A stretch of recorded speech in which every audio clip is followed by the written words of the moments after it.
Welcome to Shameless Leadership. I'm your host, Sarah Dean. This show is for women leaders who are committed to advancing both their own leadership and the leadership of those around them. In each episode, I offer practical strategies and inspiring stories to help you become a more confident, compassionate, and curious leader. The truth is, you were born to lead. So let's start now, together.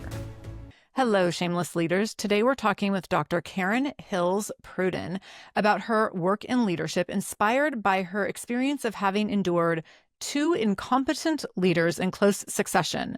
And I was eager to talk to her about this experience because what I know about enduring incompetent leaders is that while these experiences can be painful and sometimes quite harmful and challenging to recover from, they can also be highly valuable in terms of how they inform our ability to be much better leaders to those we lead down the road. So Dr. Pruden is the CEO of Pruden Global Business Solutions Consulting, a premier professional development and leadership training company. With over 30 years of experience, Dr. Pruden has created trademarked frameworks that drive transformational change for leaders and organizations worldwide.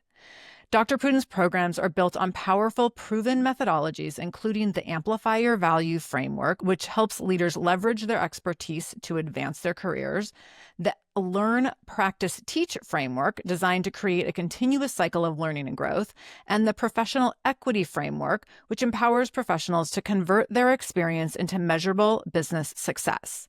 Pruden Global specializes in cultivating leadership excellence, ensuring that clients are not just seen, but also heard and positioned to make a lasting impact.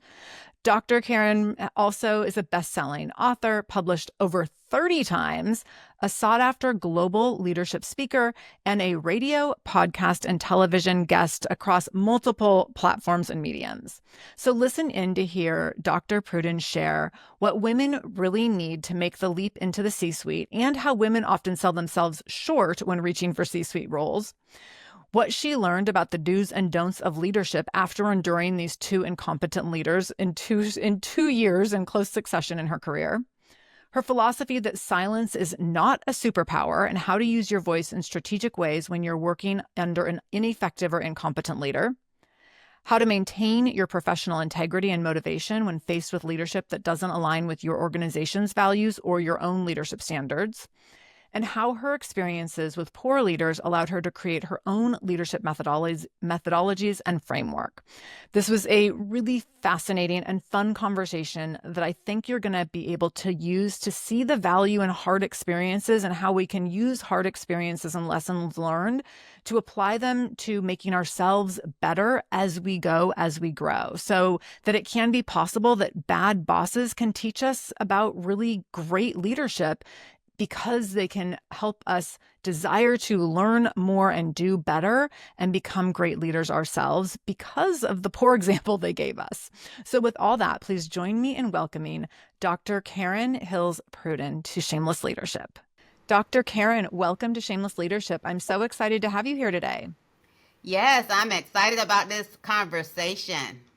We are going to dig in and have a little fun. I already told you I'm nosy by nature, and we're going to be talking about examples of incompetent leadership, and I kind of can't wait. Okay. So I know for you that your business and your consulting business that you've had for a while now, and you've been in this industry for decades, is all around cultivating leadership excellence. And when we are people of high integrity who are cultivating excellence in a field, when we see incompetence, we can't hold ourselves back sometimes. We notice these things, but we also have so much that we can learn from witnessing the way that people are, the areas where people have room for growth, if we want to put it in a positive light, and then using those examples in our work and in our teachings and in the work that we do to help cultivate other people's leadership. So we're going to dig into all of that. I can't wait. Before we go there, can you tell us just a little bit about what you do and how you work with people? And if you want to share anything that kind of got you to this space and this the work that you're doing now. Absolutely. So I have my consulting business is Pruden Global Business Solutions Consulting. I do B2B work, which is business to business work, as well as I do work with high performing leaders as well. Two tracks. The individual coaching has a lot to do with individuals who want to either be promoted externally from their current employer, or they want to be promoted internally within the ranks of their employer. How do you prepare for the C-suite? I mostly deal with C-suite individuals or managers who are looking to move to the C-suite. And then businesses hire me as part of their succession planning preparation to get their middle managers ready for possible C-suite opportunities. And so we work on leading people, leading change using technology and analytics. And I have several trademark frameworks that I utilize, that I have used in my 30 years in business, that I share with them in order to facilitate that process. I already have like 18 questions from what you just said. So I can't wait. So many things in there that I want to dig into. So you talk about preparing people for C-suite roles. I want to touch on something, or I guess ask a question around that. Where do you see people needing the most support? I think that there's a lot of people that have a goal of, and I work with a lot of women leaders who are like, C-suite is the goal. And they also can be pretty hard on themselves in terms of thinking that they're not ready. And I'm always in this space where I think that women wait too long to decide that they're ready, but also like you do need to be legitimately ready in some ways. So can you just speak to that a little bit in terms of what you see women leaders specifically needing the most as they're working toward that transition? Yes, and it's funny, everything that you said there is so true, because I tell people that some of my male clients, they meet 50 to 60% of what the job requires, and they'll just jump in and apply for it. And then I have a female client who, just because she doesn't meet 90 or 95% of the qualifications, won't even apply for the position. And so it won't even give themselves an opportunity. And so in terms of what people need and what they should focus on, it's mostly the conversion from management to leadership. People use those as a synonym for one another. The tasks are starkly different. And so as for those of us who are in middle management or have been in middle management, we're mostly concerned about day-to-day things, what we're going to accomplish today, this week, maybe even next month. But when we're in the C-suite, which is where I am and have been for the last 16 or 17 years, I'm already planning for year 3 or year 5 from today, and so it is more the visionary. It is more being predictive and forecasting what the market requires. It is more keeping up with what your competitors are doing, and recognizing that your competitors are not only geographically close to you, but they're also online, so they can be countries away. And so it is getting prepared for that next level and what the requirements are, because they're quite different than what is in middle management, which is where most C-suite level individuals come from. Can you touch on a couple of those requirements? Yes. So data analytics, you have to know your numbers. You have to be able to quantify your progress, that your workforce is doing. Once you reach senior leadership, you're not doing the work. It is the people up under you, and you need to be able to tie their deliverables and their accomplishments into the organizational goals that have been set forth in the business plan. So data analytics is critical, because data, although we have two different types of data, quantitative and qualitative. Qualitative is the opinions, the judgments. Quantitative are just the factual numbers. It tells the benchmark story of how you're doing against yourself as well as others in the industry. So that is one. But it's also the skills of people. There are people skills that are needed to be able to lead a multi-generational workforce. We have 4 to 5 generations that are in the workforce now, because people are working longer, and what work means to them and how they get the work done is quite different. You might have a younger generation who comes into the market and they take their computer everywhere with them, and they can be sitting on the beach churning out work, whereas you may have a baby boomer or someone who has been in the market for 20 years. They believe that you need to be sitting in the office in your desk completing the work, otherwise you're a slacker. And so being able to understand those different generations and how they view work and how they view each other is critical to you being able to manage all those generations in the workplace. Yeah, I love the two components here and how different they are. Like data analytics, that's one entire skill set. Yes. People skills, another entire skill set. Yes. And that honoring of the people that are making up your workforce and what that looks like across the organization and across teams, and the challenges that come with that, which the challenges that come with that are only getting, I think, greater by the day, but also creating so much opportunity by the day, Yes. right? Like if we want to look at it through a positive lens, Yes. so much opportunity to leverage Yes. everything If you that comes with value, that. if you value and listen, you can learn a lot. Each generation Yeah. can learn a lot from the next generation. Absolutely. Absolutely. Okay, so let's get into incompetence a little. Let's, This is what I'm really excited about. Like, let's just get into it. So and I think what I'm excited is because when we think of incompetent leaders or we think of, quote unquote, bad leaders, we all think of a boss that we've had, or we all think of something that we've witnessed. And there's this kind of default that we can go to, and we can think of personality attributes and like poor skills, and where we've all been impacted by this in some way. And a lot of times when we're impacted by poor leadership and incompetency in leadership, we don't have, depending on our position relative to that leader, we often don't have the opportunity to do anything about it. We're often in a place of powerlessness. And I know I can think of multiple instances when I was, in my 20s and new and early roles where I was like, the CEO can do anything they want and I can say whatever I want about it, but like, depending on what I choose to say, I'm going to be at risk. And so in a lot of cases, I didn't say anything when there was questionable things happening in higher leadership roles. So I think to have an open conversation about some of the stuff that we see, it's a little cathartic, because a lot of times we don't have that opportunity, especially earlier in our careers. And so being able to revisit some of those things, I think, can be a little fun. So let's talk about what are some key signs. You had some specific instances in which you had the opportunity to interact with leaders who had less than fully competent skills. So what were some key signs of incompetence in the leaders that you where you've experienced this, and how did their short tenures impact organizational stability and you in your role especially?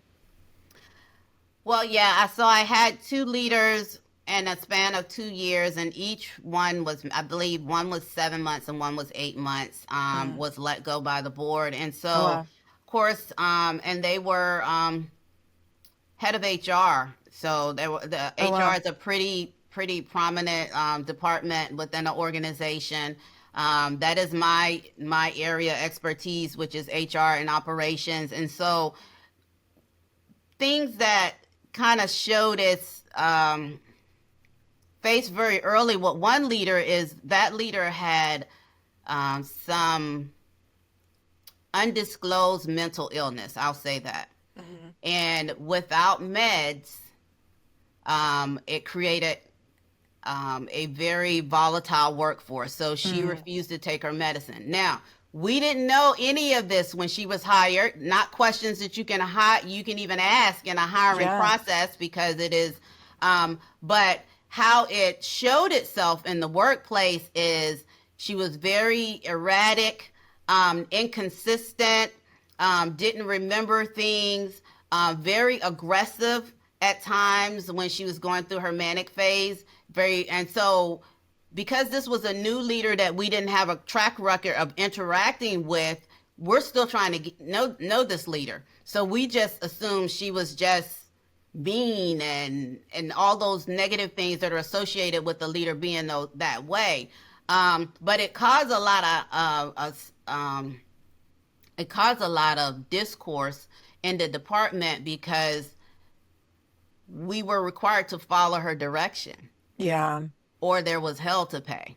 Yeah. There was hell to pay in terms of assignments. You got ridiculed. In one case, she failed to give someone a proper raise by giving everybody else a raise for the same performance. And so how do you follow a leader who is obviously not able to lead by leadership competencies, and not suffer repercussions? So what happened is people began to leave. And when I say people, I'm talking about key players, critical players, positions. They tapped out. They're like, oh, I'm not dealing with this. And so they began to leave. And then the people who stayed, they're still trying to figure it out, but not be in the line of fire. What we didn't realize with one leader, um, in the department is that she was not only adversely impacting her own department, but she was adversely impacting compatible departments that we had to do business with because of how she operated. And that's actually what took her out. The fact that she was creating so much it was so hectic with the compatible departments that we needed to do business with that she was actually reported to the board. Okay. It wasn't until she presented her defense to the board and we found out later that she had a mental diagnosis that she wasn't properly taking her medication for. And so although they released her, they had to pay out her contract, but it really wreaked havoc on the department because when you didn't follow her direction, you paid for it. Mm. Now, the second person who came behind her, ironically, same position that they hired, just to give you a idea of what the board was trying to do, the board lacked estrogen in leadership. I'll say it like that. So it was male heavy, mostly white men. And so what they wanted in that particular position is they wanted a woman. And if they could get a woman of color, that would be 2 check boxes that they could check off because they really needed to diversify their senior leadership compared to the other employees, the demographics of employees who work for the company. So they had no women and no people of color. And so they really wanted to hire a woman and a woman of color in the position. Mm-hmm. So the second person that they hired, they didn't properly vet her qualifications. She had Google-worthy knowledge. In other words, all you had to do was ask about 3 supporting questions, and then you would stump her each time. The stuff that she knew was stuff that you could Google, but it wasn't practical experience that one would get from working in the industry from years after years of trial and error. And so she would get frustrated when she wasn't able to ask the multiple questions that sometimes came at her as a result of the things that she wanted us to do. And so she just wasn't qualified for the position, but they overlooked that because she was a woman and she was a woman of color. Again, not being qualified. And so she lasted for 8 months, I believe, before the board had to get rid of her, just causing so much hectic in the organization. Oh my goodness. Those are really powerful examples and really hard examples. I started off kind of laughing about like incompetent leaders, haha. But when we look at these examples, I see some really important pieces in here where in the first scenario that you talk about, you have someone who's struggling with their mental health, and when no one knows that that's what's going on, and they're being aggressive and unpredictable and erratic and ridiculing people. I mean, all you can think of is like, this is, an abusive situation. And it's hard to hold any empathy or compassion for the person who is perpetuating that and doing, putting that onto others. When we then start to hear more behind the scenes of like what's really happening here, then we can see like this is actually a person who has these struggles, and that shifts. It certainly doesn't make the behavior okay, but it shifts how we can hold space for that scenario in a different way.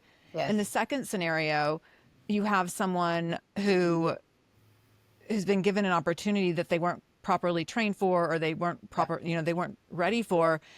When I think of that situation in particular, I think about the people who have power, who are eager to say, see, I told you. See, I told you women can't do this. Or see, I told you that a woman of color can't do this. Yes. So the damage that is done when we put someone into a role, when we put someone who carries marginalized identities into a role where they aren't properly set up to be successful, it harms women in general. It harms women of color in general. It does so much harm across the board because you're allowing stereotypes to be upheld by those who are looking to uphold them. And I think that's a really scary territory to be in. And so I can see in both of these situations where the people under these leaders are struggling and suffering and not getting what they need. People are leaving. You're losing competent leaders. You're losing, great talent. And you also have people in leadership positions that needed support that they couldn't or didn't have the capacity to ask for, couldn't access or didn't have the capacity to access. And that's so unfortunate. And I think, can you talk about that, those components a little bit, kind of that both and, where it's like everyone is a little bit of a victim of the system at this point? Yeah. It was, I mean, everybody suffered. I mean, overall, by the second, because this was two people in the same position. So two really people in the same position. I have been with the organization for 14 years, so very stable career, had plans. I was the number 3 person, so I was one level. I was only had one lead, position buffer between one of them and I. And then there is that, being a woman of color myself, there was, at the end of both of those experiences, I was like, look, we need a qualified person. I don't care if it's a man. I don't care if it's a woman. I don't care if it's a white man or a white woman. We need a qualified person, to go through almost 2 years of that, and have so many people leave, and the ones that are standing are bruised emotionally and mentally. We're getting together. We're closer because as a unit, because we have to be, to be able to talk our way through it. And so it is an example. I'm a certified diversity executive, and so it is an example of, no, to get this right. I understand you want to diversify the senior leadership, but to get this right, the number one thing you start with is qualifications. You start with the qualifications, and then the other demographics come into play. And this was more so for the second leader, but I can tell you that I learned from the second leader, even though she wreaked havoc on me. I learned from her because in some of her rants, I would pay very close attention to what she said. And some of her rants helped increase my knowledge of what I should be doing. She would say she had a problem with me because I had my doctorate. Why are you here? My staff introduced me as doctor, and that you can tell her whole face changed. She didn't have, that was threatening. She didn't have a doctorate, and she, one of my peers said, she asked, well, who is that Dr. Karen, type thing. So that was from day one. But one of the things she said in a rant, she was like, if you were all of that, you would be speaking at conferences and you would be doing this and doing that. And you know what I did? I put in proposals to speak at conferences, and guess what? They were accepted. And then she said, if you were all that, you would be published. Well, today I'm published 36 times. Oh my gosh. And so as a result of some of the stuff that she said to me, I just hadn't gotten there in my career, but because she used that as that you're less than because I hadn't reached that point in my career, I knew enough after working for decades that I can do this. So the first proposal that I submitted for a SHRM conference, which SHRM is the governing agency for human resource professionals, was being held on our property. The conference was being held on our property. My proposal was accepted. So you know what I did? I invited everybody in the company, come listen to me speak. I love it. Including her.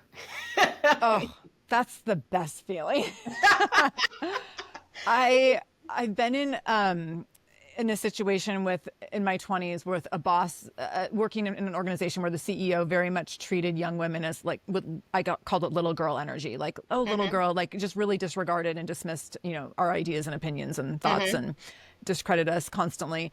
And I hear what you're saying about someone dismissing you or calling you to task in a certain way, because for me, like, that is the best fuel you can give me. Like, if you want to make me work harder than I've ever worked before, have a little bit of doubt in me and make sure I know about it. And I know now, I've been following you on LinkedIn for a while, and you are all over, like, speaking and writing, and like, you are just a highly visible leader. So you clearly took her feedback and put it into action, and it seems like haven't turned back. Yes, absolutely. She actually helped birth the speaker outside of an employer portion of my life. I was speaking on behalf of my employer throughout my whole career.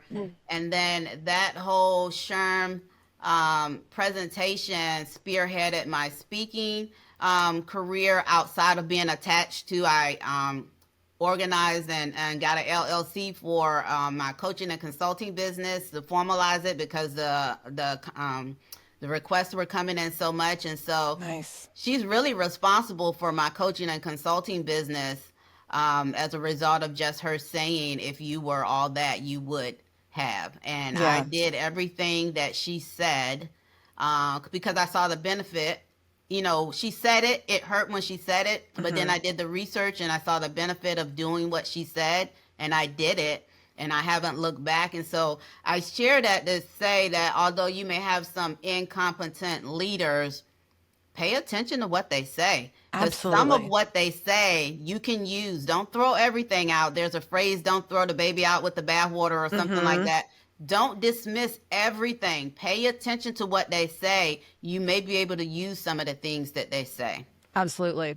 I also think there's an opportunity, and this is going to sound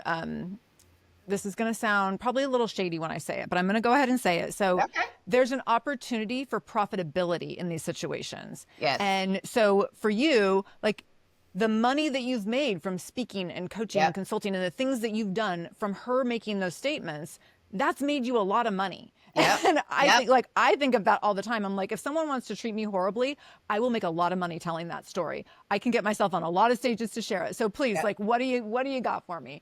And I think of that when I look at, there's people who've written books recently. There's a book on a woman's experience working for Facebook, a book about someone's experience working for Amazon, incredible writers. And I think about, and they talk about these like multiple year tenures at these organizations and some of the horrors that they endured, especially being women in these organizations. And what I look at when I hear their stories, which are captivating, is I'm like, you took all the awful things that you had to endure and you built an empire around it. You shared your story and you're going to profit off of this. And not that we want to walk into hard, ugly things or be, victimized in certain ways in order to do that, but instead of laying down in those moments, I think we have the opportunity to look at what's the lesson, what's the story, what can I do with this, where can I gain skills, where can I gain traction, and how can that impact me, my bottom line, where I'm, not just where I'm going professionally, but also in my personal life, where it becomes a defining moment for me rather than something that pulled me down. Absolutely. Believe it or not, one of those leaders are still attached to me on LinkedIn. Oh.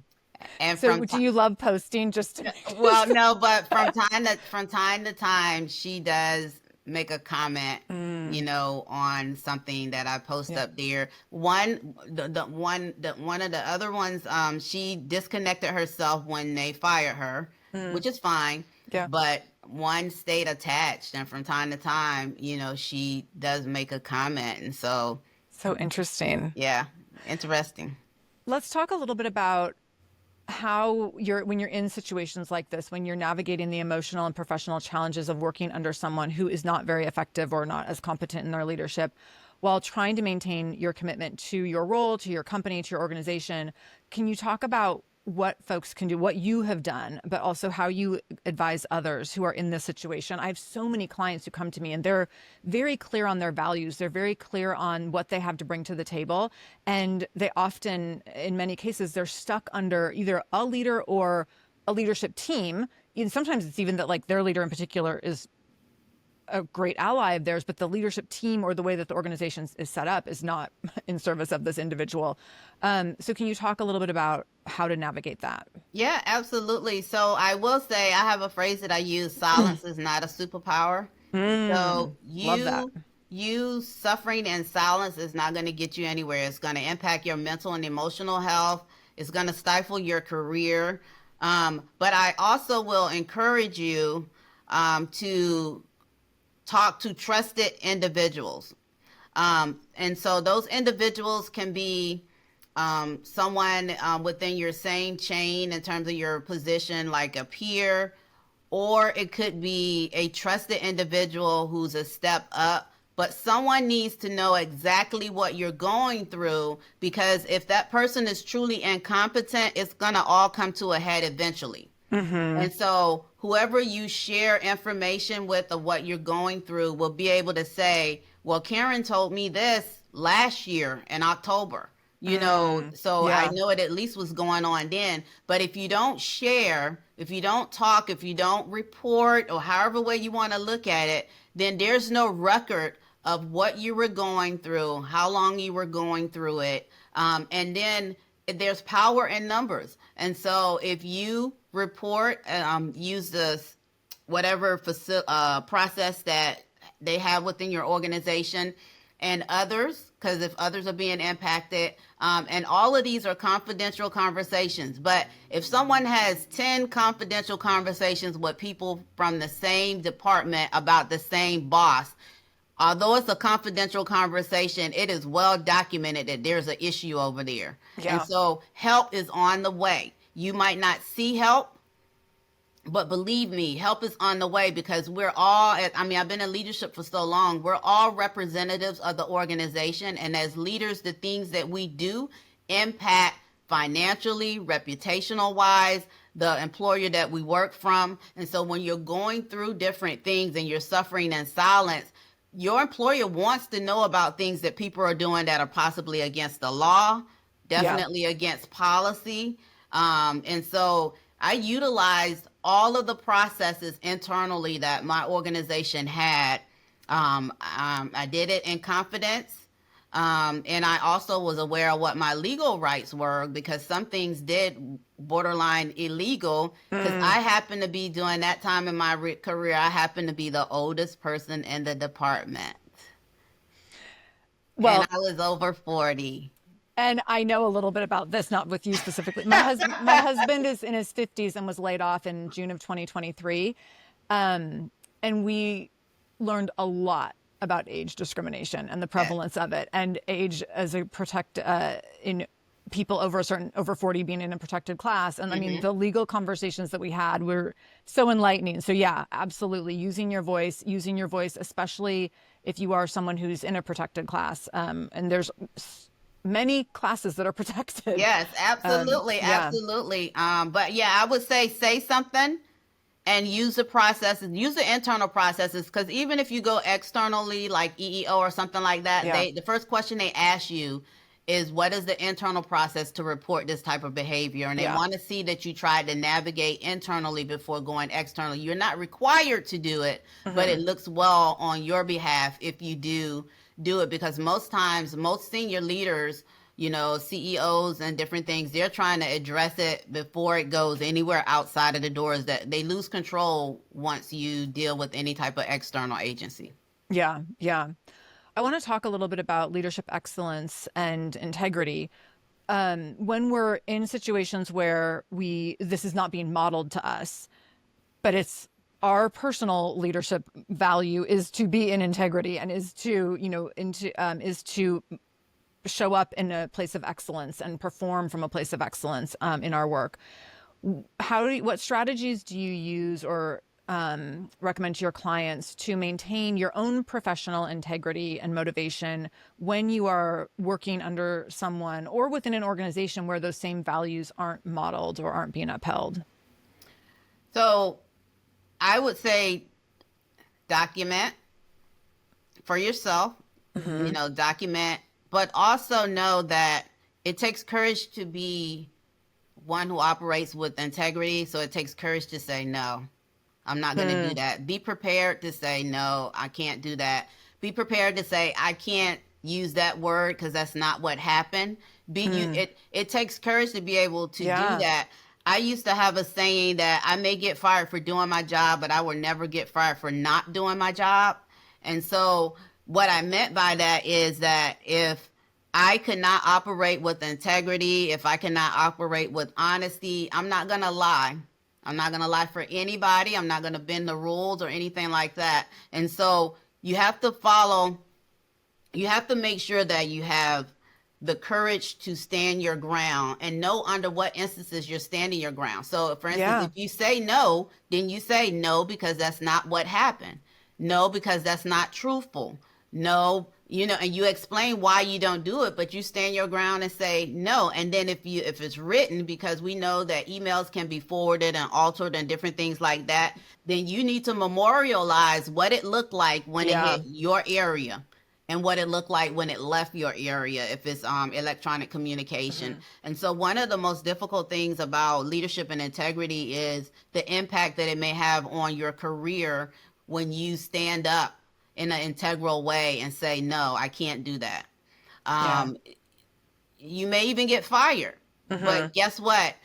There is a way for you to be made whole later, as opposed to you jeopardizing your integrity, because once you do that, then you will be expected going forward to do other things that are against your integrity, because now you have shown that you will. And there will be an expectation from whoever who is asking you to do that wrongdoing.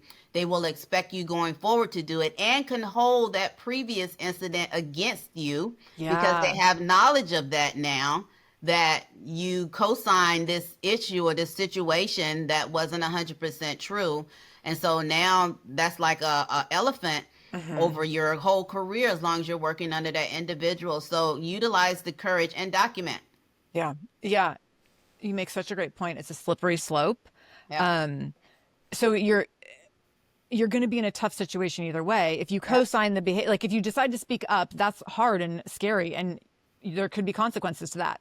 If you decide not to speak up, it's still hard and scary, and there could be consequences to that. So if you're in that no-win situation, how do you make a decision that's aligned with your values and in your integrity? Because if you don't, it's going to catch up with you. It's like either way, you have to deal with the situation. You have to decide who you want to be in that moment.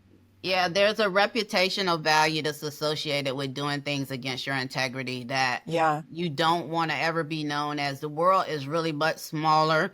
Excuse me. The world is much smaller than we want to believe. And if you work in a particular industry, you will see some of those people again as you move in your career. And so never, ever do anything that is going to impact your reputation, because people have very long memories. As well as it doesn't feel good. You may not even feel good. You may do it because you were pressured to do it, but your mental health may be impacted because you knew it was wrong when you did it. Yeah. It reminds me of how I talk to my 12-year-old sometimes. He'll come home from school and our walk home from school is often a confessional where he's like, this thing happened at recess and like this person said this and then I said this. And then he's like, that was probably a bad thing to say, right? Like he'll call himself out, and I'll say, well, how did you feel after you said that? And he'll be like, I didn't feel that great. And, and in his mind at the time, it's like either a heightened emotional response or he thinks he's giving some sort of like snarky comeback. But when he can recognize like, I didn't feel great after I said that. And I'm like, okay, I don't need to tell you what to do. I don't need to tell you that was bad or that was wrong. You internally decided you made a choice. You had a certain feeling after that. Next time a situation like this comes up, how can you make a choice where you feel good about that choice afterwards? Even if it is uncomfortable, even if it is standing up to someone, even if it is doing something differently than the way you've done things before. And I think sometimes we have to get back to that childlike innocence and values to recognize like, okay, I just did this thing. How do I feel afterwards? Like my 12-year-old self, is my 12-year-old self feeling like, oh, I just did this great thing, I can't wait to tell my mom? Or is my 12-year-old self like in a shame spiral because I know I made a choice that the people around me, that I don't feel good about, and the people around me, wouldn't approve of either. Absolutely. And being able to navigate that as a 12-year-old or as a 42-year-old, 52-year-old, 32-year-old, whatever it might be. I can add one thing to that as well. When you work in a team environment, and if you are known as the person who will say no, then, and I was that person who will say, not doing that. I wouldn't be disrespectful. I would say, nope, not doing that. And my team peers knew it, then they would sit back in hopes that you would say something, and they won't say anything because they know that you aren't going to bend. And so that's another heavy situation to be in, because it's almost like you being on an island by yourself. Everybody in the room knows it's wrong, but nobody's willing to speak up because they're expecting you to speak up. But that was just a mantle that I accepted throughout my career because I wasn't going to be bullied to do anything that was dishonest. And if it took me saying it and others later getting the courage to co-sign what I said because I said it first, then we would do it. But yeah, many times no one would say anything, but they will all kind of side eye and look at me. And then when I open my mouth and say respectfully, that's not the way it happened, or I can't do that, then later on, I guess when they felt the coast was somewhat safe to say, they felt some type of way about it either. So you may be the fall guy. Yeah, that's a really challenging position to be in, as you pointed out. But it's also, I think, can become a critical moment in developing your own personal leadership brand. And when you're known for a certain thing, I think that at a certain point, when you're known for upholding certain values, I should say, I think at a certain point, decision making and action taking becomes more clear. It's not necessarily easy, but if you're sitting around a table and something is said or something's done, you're like, I know who I am, I know what my values are, and I know because of that, because of who I am and what my values are, that I'm a person who's going to speak up right now. And it's like you can have this objective relationship with yourself and your values to be like, A plus B equals C. Like, this thing's happening, these are my values, which means that, the net outcome here is I need to speak up and say something. That's who I am at my core. That's me being in my integrity. That's my leadership brand. And I think when we know that, it can be challenging, but it also can guide us and make our action taking more clear and allow us to more quickly be decisive. Absolutely. I totally agree. I want to talk a little bit about how your learnings with working in this environment with these leaders and in your work with, as you've gone into your organizational work, how did your experiences start to shape your leadership approach and the way that you coach and develop leaders today? Well, one of the things that I've learned, my own evolution, has really assisted me in coaching others. How I came up, I'll say, through the system per se of corporate. For instance, I have various frameworks. Like, one of my frameworks is professional equity, and the components of professional equity is reputation, relationships, and area expertise. And so I work with individuals on how do you leverage, equity. People think about equity in terms of things that appreciate and value, like homes and different things like that. But how do you leverage your professional equity or your professional reputation, to your advantage? And it kind of cosigns with some of the things that you and I were talking about. What are you known for? What are you known for? What problem do you solve? What is your area expertise? Relationships. I talk to any and everybody. And as a result of talking to any and everybody, I find out things that I was like, oh my God, I can't believe this person just told me that actually is true. And so it doesn't matter what your title is. It doesn't matter how long you've been with the organization. Because I talk to all different levels of individual as being, and again, I'm mostly head of HR, I'm able to, in some instances, I'm able to get things addressed fairly quickly because people bring stuff to me because they feel like I'm a confidant. And so your relationships is critical in terms of who you interact with in and out of work, particularly for your career, because a lot of times as women, I have a soft spot for women. I have a community called Sister Leaders, but as women, we have multiple roles. Mom, it could be CEO, mom, it could be even grandmother or whatever. And so many times we may rush home because we need to pick children up from school or different things. But a lot of deals and decisions are made at working lunches and dinners after work and different things. And so I teach my clients to learn how to balance your appearances in those non-traditional hour settings, drinks, charity events, and all of that. Do not just decide you're not gonna come because you're a mother or you're a wife or whatever, because so many deals, it's that know, like, and trust factor that happens in corporate, where they need to feel like they trust you. And in order to gain trust, it needs to be beyond the surface conversations that we have doing 9 to 5. And so teaching them how to leverage, their relationships, their area expertise, and their reputation to get another job outside of their company, to leverage in terms of where someone in one department see you in a whole different light and create a job for you in their department. And so for me in coaching individuals, it is to share with them the different ways that as you navigate in this space called business, how you can use different methodologies with and I know that sounds like a very formal word, but to get your next job, get your Yeah. next position, get a bonus, be seen, asked to be on a committee, because all of those visibility opportunities allow you to show yourself as the subject matter expert that you are, and then people start putting you into their future plans. Absolutely. Yeah. Yeah. And the strategy around that is so key. And I appreciate your point that it's picking and choosing some of the things. It's not like every night at 6 o'clock having to go do drinks with the guys, but it Yep. is having to pick and choose, like, how can you be strategic in certain ways to make sure that you are doing in those places where you can build relationships outside of that, sitting down at a conference room table kind of setting. Yeah. Oh my gosh, Dr. Karen, this has been amazing. This has been so fun. I could talk to you for so much longer. I would love to dive into every single framework, but I'm instead going to ask you to tell us, where can people learn more about you and your work? Where can they learn more about the frameworks? And you have a podcast, I believe. I do. So tell us all the things. Where can people find you and connect with you? Wow. So my playground is LinkedIn. And so Excellent. if you attach yourself to me on LinkedIn, my team pretty much puts everything on LinkedIn. But I do have a legacy website. It's my name, Dr. Karen Hills Pruden.com.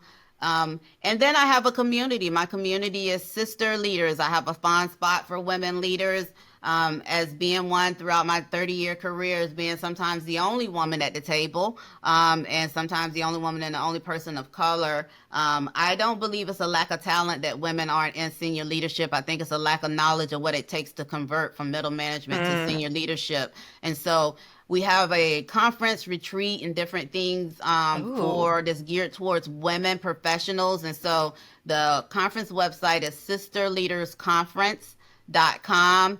This year we're at the Rivers Casino. We sold out last year, and that's where we share information, we share networks, and it is for any woman who wants to operate at the top of her game. I invest in bringing in the top subject matter experts. We talk about technical competencies, personal skills, and we also talk about mental health and physical health as well, because many women work their entire career to get that dream job only to find out that they have a physical ailment from just not taking care of themselves to get there. And so, so Sister Leaders Community, or you can find me by name.